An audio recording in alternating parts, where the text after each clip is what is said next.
Hello, hello. Okay, we just finished up night 6 tonight of Hanukkah. This is going to be for Wednesday night, night 7. I'm staying up even later now to make sure I get these done. And then we'll have night 8 and we'll bring this festival to a close. But so here we are, night 7, light the shamash candle. And hold the candle while you recite the traditional prayers, these 2 prayers. And then recite the following. And you can add, I might even add to this more about the Maccabean victories. In memorial of the 7th night of rededication, and also in remembrance which God said, let the earth bring forth the living creature after his kind, cattle and creeping thing, and beast of the earth after his kind. And it was so. And at this point, light the 7th candle. Light the 7th candle with the shamash. And where's my shamash? Okay. Pretend this is the shamash. Light the 7th candle, which is victory. Okay? Saying this is the victory of God,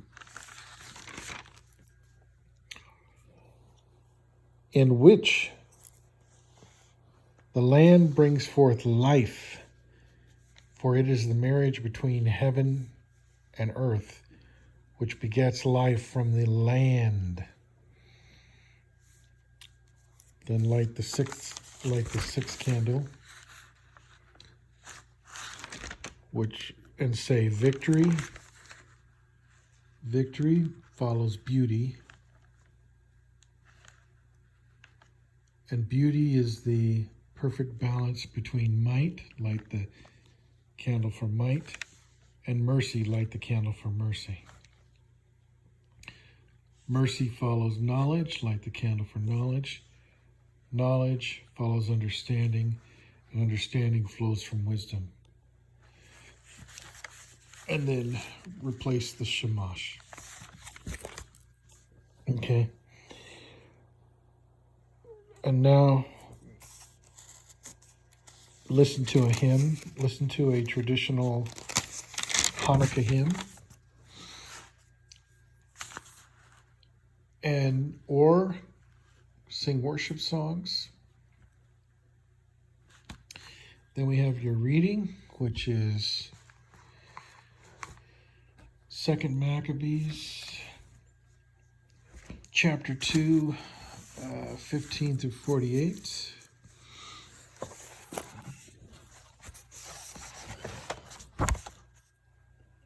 Okay.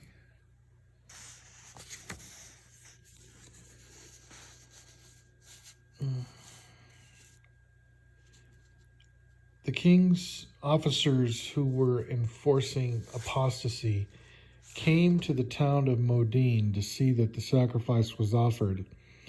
Many Israelites went over to them, but Matthias and all his sons stood apart. The officers addressed Matthias, "You are a leader here, a man of mark and influence in this town, with your sons and brothers at your back. Now you be the first to come forward. Carry out the king's decree, as all the nations have done, as well as the leading men in Judea." And the people left in Jerusalem. Then you and your sons will be enrolled among the king's friends. You will all receive high honors, rich rewards of silver and gold, and many further benefits. In a ringing voice, Matthias replied, Though every nation within the king's dominions obeys and forsakes its ancestral worship, though all have chosen to submit to his commands, yet I and my sons and my brothers will follow the covenant made with our forefathers. Heaven forbid we should ever abandon the law and its statutes. We will not obey the king's command, nor will we deviate one step from our way of worship. As he finished speaking,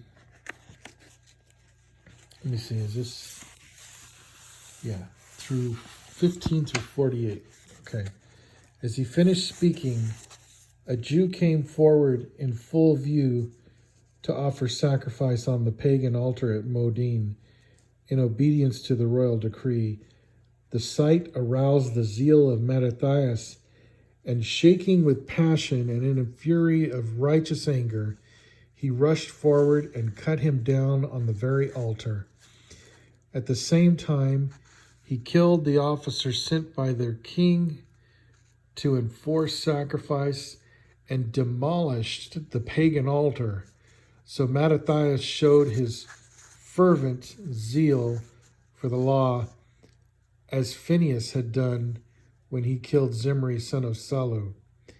He shouted for the whole town to hear, "Follow me, all who are zealous for the law and stand by the covenant." Then he and his sons took to the hills, leaving behind in the town all they possessed. At that time, notice how it says they took to the hills. An interesting theme, right? Leaving behind in the towns all they possessed. At that time, many who sought to maintain their religion and law went down to live in the desert, taking their children and their wives and their livestock with them. For their miseries were more than they could bear. Word soon reached the king's officers and the forces stationed in Jerusalem, the city of David, that Israelites who had defied the king's order had gone down into hiding places in the desert. A large body of soldiers setting off in pursuit came upon them and drew up in battle order, ready to attack on the Sabbath. "There is still time," they shouted. "Come out. Do as the king commands, and your lives will be spared." "We will not come out," was the reply. "We will not obey the king's command to profane the Sabbath." Without more ado, the attack was launched, but the Israelites did nothing in reply. They neither hurled stones nor barricaded their caves. "Let us all meet death with a clear conscience," they said. "We call heaven and earth to witness it is contrary to all justice that you are making away with us." So on the Sabbath they were attacked and massacred, men, women, and children, up to 1,000 in all, along with their livestock.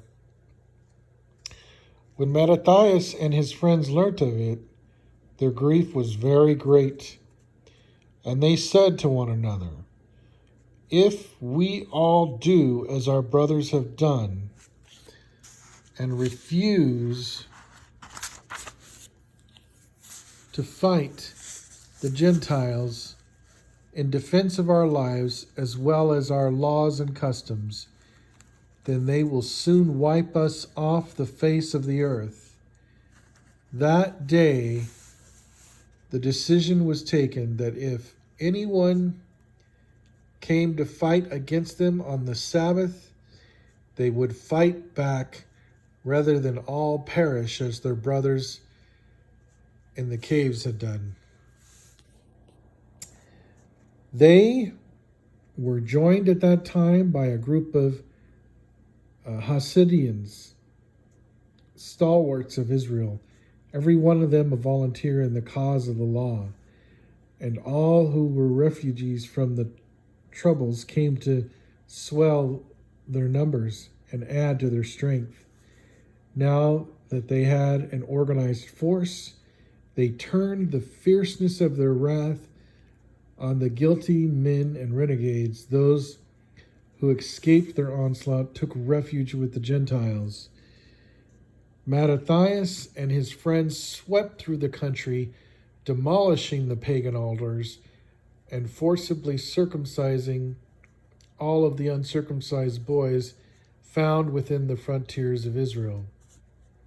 They hunted down their arrogant enemies, and the cause prospered in their hands. Thus they came to the defense of the law against the Gentiles and their kings, and withheld power from the wicked. And there we have the reading that is suggested for the seventh night of Hanukkah, which is about victory. And this is about, we're talking about the victory of Mattathias and his men. It was just the beginning of the campaign, because this was a long campaign, a 2-year campaign. So after this, we'll discuss the seventh commandment, and the seventh commandment is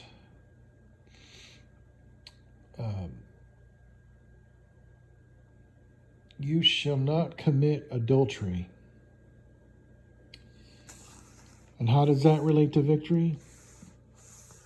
Well, victory is faithfulness. It's victory and faithfulness. When you are victorious, you have been faithful to the end. Okay, and so that ties back to the seventh utterance when it says, "Let the earth bring forth," and we discussed that the earth bringing forth is a result of marriage between heaven and earth, which begets life from the land. Okay, so there is a faithfulness that comes down from the heavens. The dew that falls from the clouds waters the earth, brings forth life. These are the things that are a faithful victory, and also the victory of overcoming death, which is alluded to, well, it's foreshadowed in the very act of the land bringing forth, because it's the land which will bring forth in resurrection at the end. And it will do that because that's how it was in the beginning. In the beginning, the land brought forth. And death will be swallowed up in victory, which is, in the Hebrew, netzach, okay? And this is sometimes translated enduring or eternity, but essentially having a faithfulness, enduring, not giving up, and that is why it says in the seventh commandment, "Do not commit adultery. Thou shalt not commit adultery." Why? Because you should live victoriously. You should have faithfulness to your spouse. Okay. Also, when the land brought forth life, it brought forth the male and female of the species after their kind. Okay. After their kind. And so they had soulmates in it. This is where the idea of soulmate came from, where there's that, and then that relates back to thou shalt not commit adultery because your spouse is your soulmate. Okay. Anyway, then we have the next thing would be like more worship and festivities and bring the evening to an end. Okay, tomorrow, not tomorrow, but Thursday night, night 8, final night of Hanukkah. This is for Wednesday night, night 7, Netzach, victory, Netzach, that we all have victory in our lives. God bless, and good night. Or actually, it's a good day because this is going to post tomorrow. All right.